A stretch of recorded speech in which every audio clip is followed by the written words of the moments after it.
The hope was, until recently, that this deficit would be made up in another way from Poland, the new countries, the former communist countries of Eastern Europe. But it's a bit of a race between those two things.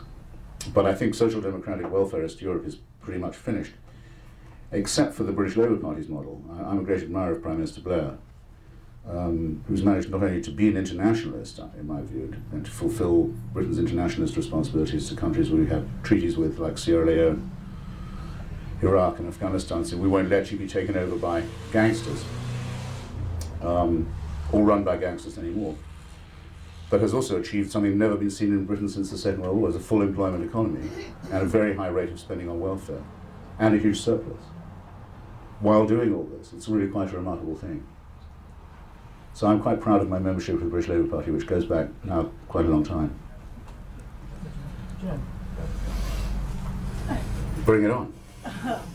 In light of the recent bombings in London, how do you think Tony Blair is going to react to this? Do you think he's going to... They're asking him to remove their troops from Iraq. Do you think the bombings will strengthen his resolve, or do you think he's going to take some notice? Excuse me. If you don't smoke, you should really take it up. Before it's too late.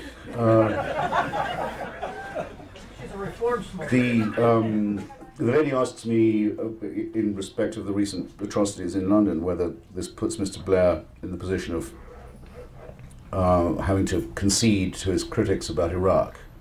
Would that be fair? Yeah. Well, I have to say two things about this. One, I'm completely fed up with reading about the heroism of my fellow Englishmen.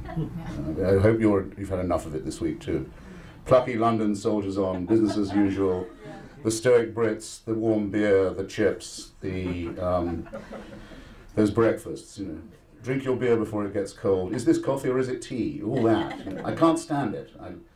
I love the old country, and I'm very proud of the phlegm displayed by my friends and family, but I've had enough of it, especially about how it's so much like the Blitz. I mean, just look here for a second.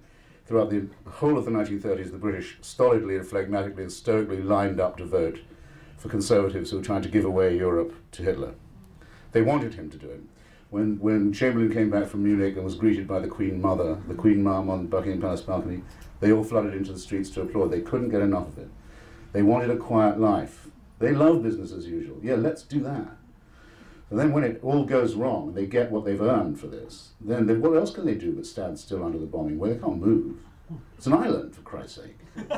When they could run away, they did. They sent their children to the country. The rich people moved into the well-fortified hotels. You read George Orwell on what it's like under the Blitz, or Stephen Spender, his time as a fire brigade officer. Fire brigade would wait for the flames to die out and then they'd loot everything from the houses. They'd say, well, actually, we don't take children's toys, Squire, but everything else pretty much fair game. There's always something. It was a disgraceful performance. They blamed the Jews for hoarding goods and for pushing in front of queues.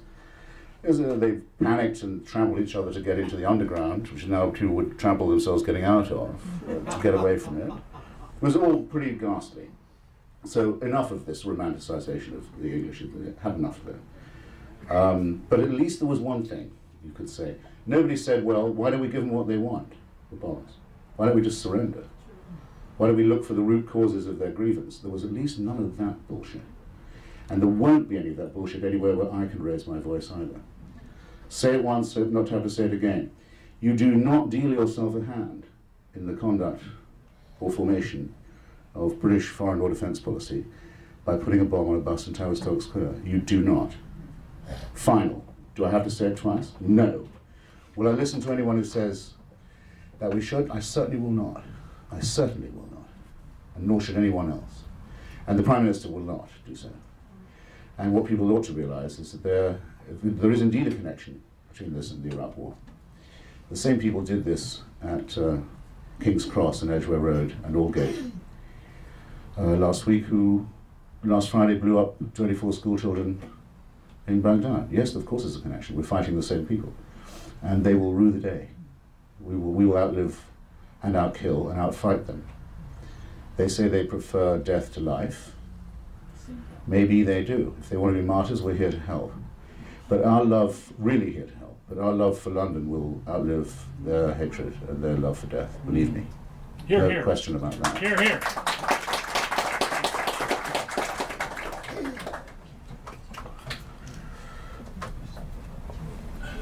I don't think Americans are really comfortable being with this religiosity on the whole. And my hope is that when Bush passes, I think a lot of this is going to pass. And I think we're going to go back to being the middle of the road country. We've always sort of been, more or less. We swing to the left, we swing to the right, and thankfully, at this point, we come back to a middle ground. And I think we're just at the far end of one of those. What do you think? It's been proposed by the lady that if once Bush is no longer president, the problem of religiosity will shrink back to its proper proportion. Well, I don't think that's true. I don't think that religious fanaticism is a problem only under Republican administrations. I know there are many people who do think this. And I know that the Democratic National Committee can always count on shaking the trees and getting an extra few million from Jewish voters by scaring them with the spectre of Pat Robertson. And I've become bored by this over the last 25 years. Pat Robertson either is or is not a problem. He's not a problem only when George Bush is president, excuse me. But I really am a secularist. I really do believe in the establishment clause of the First Amendment.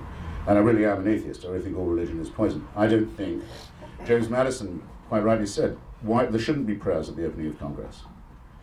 There shouldn't be chaplains in Congress. There shouldn't be chaplains in the armed forces. We're not going to pay for them to have chaplains in the armed forces. Why should we? Look what happened when we paid for Qurans at Guantanamo. You paid to give Qurans to Muslim religious nutcases. Are you glad you did this? No. What if they hadn't had any? They're supposed to know it by heart, for God's sake. No. It says that there may not be any establishment of religion by the government. That's what it says. And it's said in such a form that there's no wiggle room. They shouldn't say, God we trust on the money. All of this. Mr. Clinton shouldn't have gone around every day when he was up against it in the courts with Jesse Jackson and Billy Graham, two of the greatest frauds of the contemporary scene.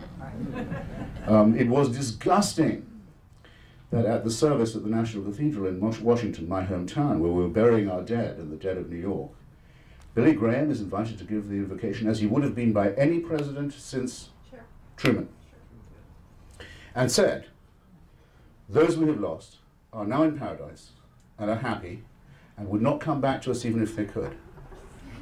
Bin Ladenism in the literal form. He knows how to get to paradise, and he knows what it's like when you get there.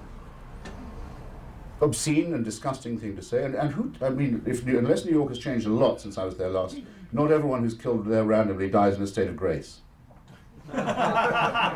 Did you know, till you read those obits in the New York Times, how many saints there were in the city? I don't believe a word of it. Now, one woman I know, the wife of a senator, walked out at that point. Only one. Quietly, she got up, so I'm not listening to any of this crap. Everyone else said, oh, how wonderful to have Billy Graham to invoke Bin Ladenism over the deaths of our brothers and sisters. No, no, no. This is moral suicide.